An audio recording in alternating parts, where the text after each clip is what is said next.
और तुख्मलंगा हम यहाँ पे यूज़ कर रहे हैं और ज़ैनब गोंदल भी हमारे साथ हैं। तो समी खान, मेरे ख्याल से कनेक्शन तो अब डायरेक्ट ही बन रही है। जी बिल्कुल बिल्कुल। जी, ज़ैनब हमारे साथ मौजूद है, हमारी डाइटिशियन, न्यूट्रिशनिस्ट और फूड टेक्नोलॉजिस्ट।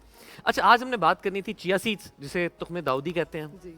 बेसिल सीड्स, तुख्मलंगा भी वहाँ इस्तेमाल हुआ है किचन के अंदर, बिल्कुल, और इसबगोल जी। तीनों की क्या इंपॉर्टेंस है? जिस तरह इन्होंने ड्रिंक में भी यूज़ किया है इसबगोल, बिल्कुल क्या फायदा है? इन तीनों चीज़ों को जब हम सुनते हैं ना, हमारे माइंड में एक ही चीज़ आती है कि ये कॉन्स्टिपेशन को बहुत अच्छा रिलीव करता है, और मोस्टली लोग इसको इसीलिए इस्तेमाल भी करते हैं। लेकिन बाकी इसके जो फायदे हैं उनको शायद वो निगलेक्ट कर देते हैं, शायद जानते ही नहीं। एग्जैक्टली, या जानते ही नहीं, या पता ही नहीं कि किस किस पर्पस के लिए और किस तरह से उसको इस्तेमाल किया जा सकता है। सबसे पहली चीज़ अगर हम बात करें तो जो लोग जिनको दूध से एलर्जीज होती हैं, या जो पीसीओएस की वजह से पेशेंट्स जो हैं वो दूध नहीं पी सकती, उनकी बॉडी में कैल्शियम की बहुत ज़्यादा डेफिशिएंसी होने लग जाती है, तो वो कैल्शियम की सप्लीमेंट्स लेना शुरू कर देते हैं, या कैल्शियम का इंटेक और बहुत सारे सोर्सेज से करने की कोशिश करते हैं। अगर हम देखें, चिया सीड्स और तुख्मलंगा जो है ये बेस्ट सोर्स है आपके कैल्शियम का। अगर आप इसको इंटेक करना शुरू कर देते हो, दूध दही कुछ भी नहीं आप इस्तेमाल करते, तो भी आप डेली बेसिस की अपनी इंटेक जो कैल्शियम की है, इन दोनों से पूरा कर सकते हैं। एग्जैक्टली, रिक्वायरमेंट आप इन्हीं से अपनी पूरी कर सकते हैं। ये इतने, और पीने में भी, खाने में भी बड़े मज़ेदार होते हैं। जैसे जुगन ने उसकी 2-3 वेराइटीज़ भी बता दी हैं, आप उसको इस्तेमाल करके किस तरह से पी सकते हैं। अब बात जब छिलके की आती है, तो छिलका भी मोस्टली इसीलिए इस्तेमाल करते हैं कि जी कॉन्स्टिपेशन है, इस्तेमाल कर लिया जाए। छिलके को आप 3 चीज़ों के साथ और 3 डिफरेंट तरीकों से इस्तेमाल कर सकते हैं, और आप देखें अल्लाह ताला की कुदरत कि उसने एक ही चीज़ का तीनों का हल दिया है। अगर आपको एसिडिटी रहती है, आपको हार्ट बर्न रहता है, तो आप इसको खाली पानी में इस्तेमाल कर सकते हैं। एसिडिटी और हार्ट बर्न के लिए छिलके को पानी में इस्तेमाल किया जा सकता है। लेकिन अगर आपको कॉन्स्टिपेशन रहती है, तो आप गर्म दूध या किसी भी गर्म चीज में इस्तेमाल कर सकते हैं। अगर आपको डायरिया रहता है, तो आप इसको दही में इस्तेमाल कर सकते हैं।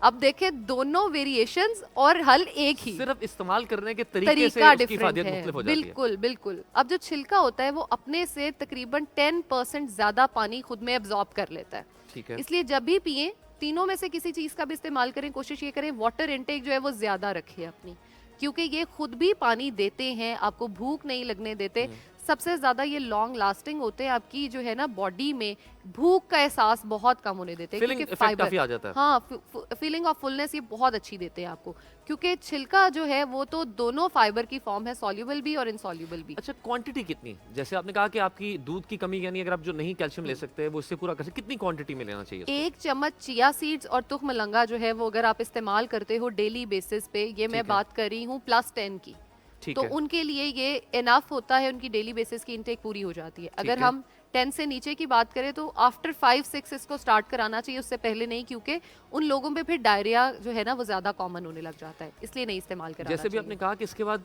थोड़ा पानी का इंटेक ज्यादा रखना चाहिए, तो रमजान में कैसे इस्तेमाल करें? अगर आपने सहरी के वक्त से इस्तेमाल करना है, इफ्तार में ना, इफ्तार की जो ड्रिंक है बिल्कुल उसमें इस्तेमाल करें। जुगन ने भी इफ्तार की ड्रिंक बहुत अच्छी लगती है जुगन, और जुगन तो वैसे ही जो डेली बेसिस पे हमारे लिए बनाती है उसका मजा ही अलग होता है। और अभी ये जो आपने एक्स्ट्रा बनाई ना कप के अंदर, वो रखवा दी है ना? हाँ जी। एक चीज सिर्फ मैं बता दूं, आपने जैसे कहा हमने कॉर्नफ्लोर यूज नहीं किया इसको थिक करने के लिए। हम बहुत सारी चीजों में कॉर्नफ्लोर सूप्स में और चीजों में इस्तेमाल करते हैं उनको थिक करने के लिए, थिकनिंग एजेंट, लेकिन वो हेल्दी नहीं है। वेट लॉस वाले भी वैसे भी वो अच्छा नहीं है। तो हेल्दी ऑल्टरनेट क्या है?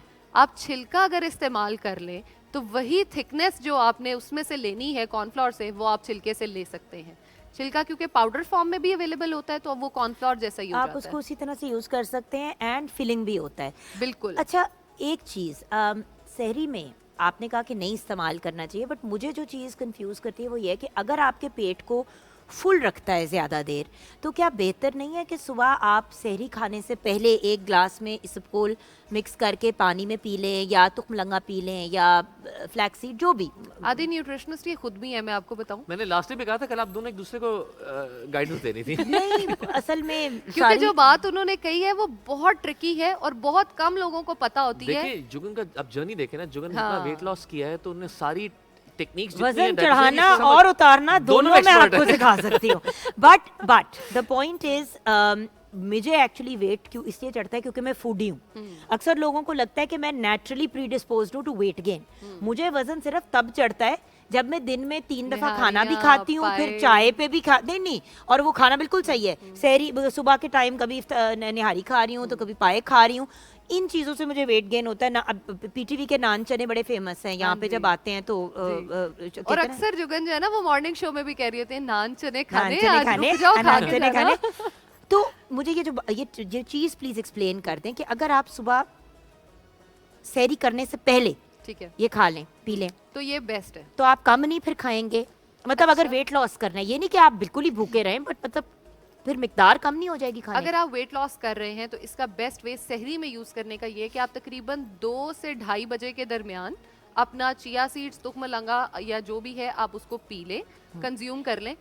फिर उसके बाद आपकी खाने की जगह भी बन जाएगी और आपकी फीलिंग ऑफ फुलनेस जो है वो भी रहेगी। यानी सहरी से 2 घंटे पहले, डेढ़ दो घंटे तकरीबन पहले, खाना खाने से 1-1.5 घंटा 1-1.5 घंटा पहले। ताकि आप पानी पीने का मार्जिन भी रखें। अगर मैं कह दूं कि आप सहरी में पिएं, ना आपसे पानी पिया जाएगा, ना लस्सी पी जाएगी, ना रोटी खाई जाएगी, कुछ भी आप खा पी नहीं सकेंगे। इसलिए बेटर है कि आप इसको सहरी से तकरीबन 1 घंटा पहले ले लें।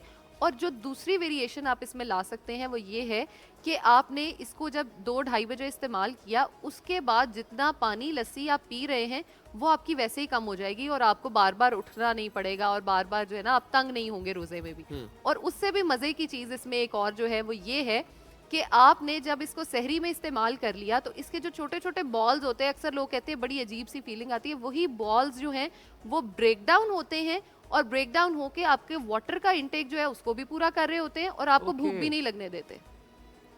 हाँ, वो that's very helpful. Yes. It's a very helpful thing to share with us. हम छोटी सी ब्रेक की तरफ जाएंगे। ब्रेक की तरफ जा रहे हैं तो हादिया भी हमारे पास टहलती हुई आ रही है। आहिस्ता-आहिस्ता हमारा आ रही है। प्यारा सा बच्चा जो रमज़ान ट्रांसमिशन की रौनक है और माशाल्लाह। हमारा बहुत ही लाडला प्यारा बच्चा है। तो हम ब्रेक की तरफ जाएंगे और हादिया आपसे कलाम भी हमने सुनना है, लेकिन जी। थोड़ा सा आगे जाके। हाँ जी। व्यूअर्स, आप हमारे साथ रहिएगा।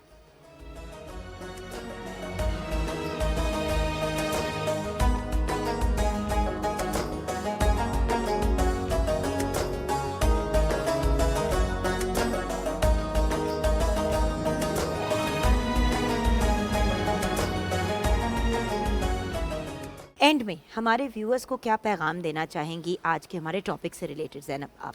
चिया सीड्स, तुख्म लंगा और हमने बात की जो है हमारे इसबगोल इसबगोल की, छिलके की। छिलका जो है, ये तीनों ही ऐसी चीज़ें हैं जिनको ऑल्टरनेट करके सही लेकिन अपनी लाइफ में हमें ज़रूर एडेड रखना चाहिए ताकि हम जो है अपनी बहुत सारी बीमारियों से बच सकें और एक सेहत तंदुरुस्ती वाली ज़िंदगी जो है उसकी तरफ आ सकें। क्योंकि हम जैसे कहते हैं कि constipation is mother of all disease, ये हमें उससे बचाता है। IBS के लोग बहुत ज़्यादा तंग इरिटेबल रहते हैं, बाउल सिंड्रोम। हाँ, ये उससे बचाता है आपको। आपकी जो एक स्टमक की जितनी बीमारियां हैं ये उससे बचाता है। आपका गट हेल्दी हो तो आप हेल्दी होते वही हैं। बात जो हम हमेशा डिस्कस करते हैं कि आपका पेट जो है ना वो आपका सबसे बड़ा एसेट है। हम इन्वेस्टमेंट्स पे इतना फोकस करते हैं, ये नहीं रियलाइज करते कि पहले अपनी ज़ात पे तो इन्वेस्ट करें, बिल्कुल। फिर आप इतने जोगे होंगे कि आप दुनियावी इन्वेस्टमेंट्स की तरफ जा पाए। नाजरीन, आज हमने जिस मौजू पर बात की वो था सब्र। हम सबको दुआ करनी चाहिए कि अल्लाह पाक हमें सब्र करने वालों में शुमार करे, आमीन। क्योंकि सब्र करने वाले का दोस्त अल्लाह होता है और जिसका साथी अल्लाह हो उसके लिए दीन दुनिया आखिरत सब आसान हो जाता है। और एक अहम बात ये भी है जुगन कि हम अक्सर ना दूसरों की इस्लाह करने में लगे रहते हैं, अपनी इस्लाह पर तवज्जो नहीं देते। इमाम गजाली फरमाते हैं कि शैतान का सबसे बड़ा वार ये होता है जब वो इंसान को अपनी इस्लाह से हटाकर दूसरों की इस्लाह पर लगा दे। बिल्कुल। सबसे पहले अपनी शख्सियत के अंदर अपनी शख्सियत को देखें, अपनी शख्सियत की जो बुनियाद है उसे सब्र पर डालें। अगर आपकी बुनियाद मजबूत होगी, आपका शख्सियत भी उतनी ही अच्छी और इस्लाम के मुताबिक होगी और सब्र करने वाली होगी। बेशक। बेसिकली आप समी जैसे बन जाएंगे। नहीं, देखिए हर इंसान में खामियां, मैंने भी अपनी खामी शेयर की और मैंने आज शाह साहब के सामने तहिया किया कि इंशाल्लाह मुझे आइंदा जब भी गुस्सा आएगा ना तो मैं प्यारे नबी सल्लल्लाहु अलैहि वसल्लम की सुन्नत के मुताबिक रिएक्ट करने की, उसको जब्त करने की कोशिश करूंगा मजीद और इसको बेहतर करना। करने की और इंशाल्लाह। अगर कोई चीज़ बॉदर करती है व्यूअर्स तो उसे अगर डिस्कस कर लेना, हाँ, शेयर तो करने से ही बहुत फर्क पड़ जाता है। शेयर कर लेना तो कभी कभी जो जिस चीज़ पे हम नाराज़ हो रहे होते हैं वो हमारे एंड पे एक मिसअंडरस्टैंडिंग ही होती है। सो सब्र का दामन नहीं छोड़ना। और अगर बेसब्री की वजह से कोई लड़ाइयाँ, कोई झगड़े, कोई मसाइल ज़िंदगी में हैं तो आप सब से रिक्वेस्ट है व्यूअर्स कि फ़ोन करके या जाके मुलाकात करके इन रंजिशों को, इन मसाइल को सबको ख़त्म करें, बात करें। बात करें। बिल्कुल। और ज़िंदगी में आगे बढ़े। ज़िंदगी रही तो इंशाल्लाह कल फिर आपसे मुलाकात होगी रमज़ान पाकिस्तान में। समी खान और जुगन काजिम आपसे इजाज़त लेंगे।